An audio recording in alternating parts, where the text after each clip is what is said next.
Hello guys, welcome back to my Nostalgia Teachers Day mini blog. যেহেতু teachers day এইটো part 2 day আৰু এইটো part হৈছে আমাৰ ডান্স স্কুলৰ দেখিছেনে ছাৰৰ কাৰণে এটা ঘড়ী লৈছোঁ কিলাৰৰ লগতে আমি একদম ডিমো নাচি পোৱা ট্ৰফি আৰু মানে কলকাতা যোৱা কাৰ্ডটো আৰু লগতে চাৰ্টিফিকেট আৰু অনলাইনৰ প্ৰাইজো আছিলে অভিজ্যোতিক দিবলৈ লৈ ল'লোঁ গৈ পাই দেখিছেনে নষ্টালজিয়া এণ্ট্ৰি কৰিলোঁ আৰু নষ্টালজিয়া দেখিছেনে ৰূপেই বেলেগ হৈ গ'ল আৰু গৈ পোৱাৰ লগে লগে আমাৰ সকলোৱে মেলি বেলুন চেলুন লগাই আছে ছাৰকো গামোচা বান্ধি চকুত বান্ধি আনিলে যদিও মানে উপায় নাই ছাৰে একদম এনেকৈ গামোচা খুলি হ'লেও চায়ে দিলে একদম মানে ছাৰপ্ৰাইজটো দিয়াৰ পাছতে দেখিছেনে এতিয়া কেক কাটিবলৈ ল'লে আৰু কেক দেখিছেনে আমাৰ কণমানিজনে কেনেকৈ কেক আঙুলিৰে চুৰ কৰি খাই আছিলে সৰুকালত হয়তো আমিও এনেকুৱা আছিলোঁ কিন্তু ভাল লাগিছে আৰু চবকে একদম দেখিছেনে কেক খোৱাবলৈ বুলি ল'লে আৰু স্কুলখনৰ পৰিৱেশটো ইমান ধুনীয়া লাগিছে তলে তলে একদম মানে আমি গমেই নাপাওঁ আৰু দেখিছেনে একদম আমাৰ দৰ্শনায়ক ছাৰক কেকখনতে লাগিছে ফাইনেলি মোকো অকণমান কেক অকণমান খুৱাই দিলে আৰু দেখিছেনে মই ছাৰক অকণমান খুৱাই দিলোঁ আৰু দেখিছেনে একদম ক'বলৈ বাকী নাই দৰ্শনাই মই এতিয়া আকৌ ছাৰক মাতি আছোঁ ফটো মাৰিবলৈ আৰু চিলেজখনো পিন্ধাই দিলোঁ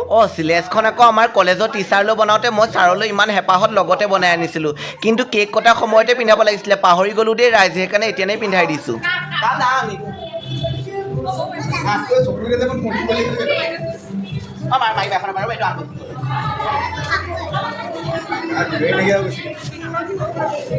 ঘড়ী নেকি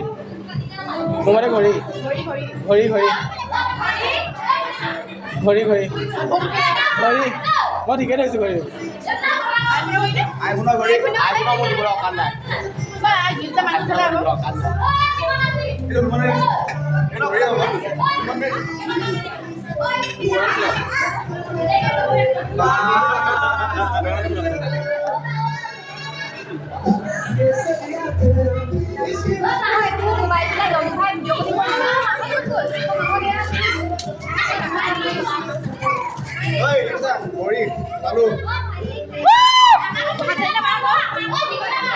আৰু মোৰ ফালৰ পৰা ছাৰলৈ এটা মৰম লগা ঘড়ী আগবঢ়ালোঁ বহুত কিবা কিবি দিব নোৱাৰোঁ কিন্তু অকণমান মৰম এনেকৈ কৰিয়ে দিছোঁ সদায় যাতে মানে এনেকৈ আমাৰ লগত থাকক মানে আমাৰ সম্বন্ধবোৰ এনেকৈ থাকক আৰু ইয়াৰ পাৰ্ট 2 লৈ আহিম দেই ভিডিঅ'টো বহুত দীঘল হৈ গৈছে অন্য এটা ভিডিঅ' কেতিয়া আকৌ লগ পাম বাই।